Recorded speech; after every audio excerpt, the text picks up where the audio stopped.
Sebelum Teket dan Buya Siti, Peter Pet dia kau sana, dia datang dengan saya ke gunung. Sudah itu saya mengadu dengan mereka itu.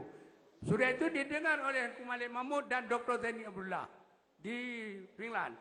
Sudah itu apa jadi?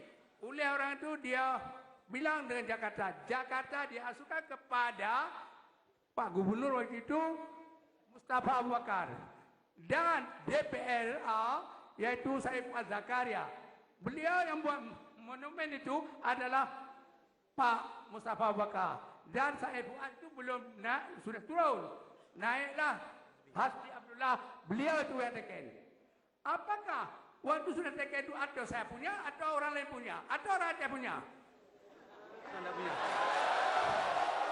Jadi saya pikir saya lebih berhak karena saya di gunung yang membuat itu dengan jangkau sadan Peter Pet dan Johan Christensen. Ada dokumennya. Ada dokumennya. Waktu habis. Kami persilakan kepada pasangan calon nomor urut 6 untuk memberikan tanggapan dalam waktu 1 menit.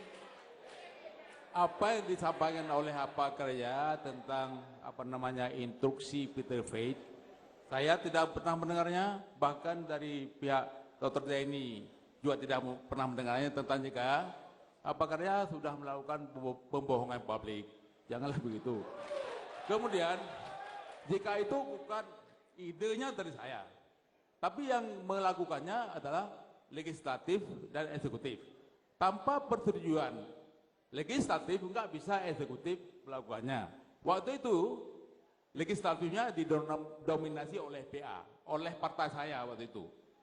Maka, saya pun lancar melaksanakan memperlakukan JKA karena didukung oleh legislatif. Jadi demikian mudah-mudahan sejarah tidak salah. Masih ada waktu, Pak?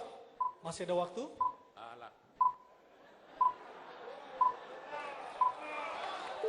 Baik. Dan kesempatan berikutnya saya berikan kesempatan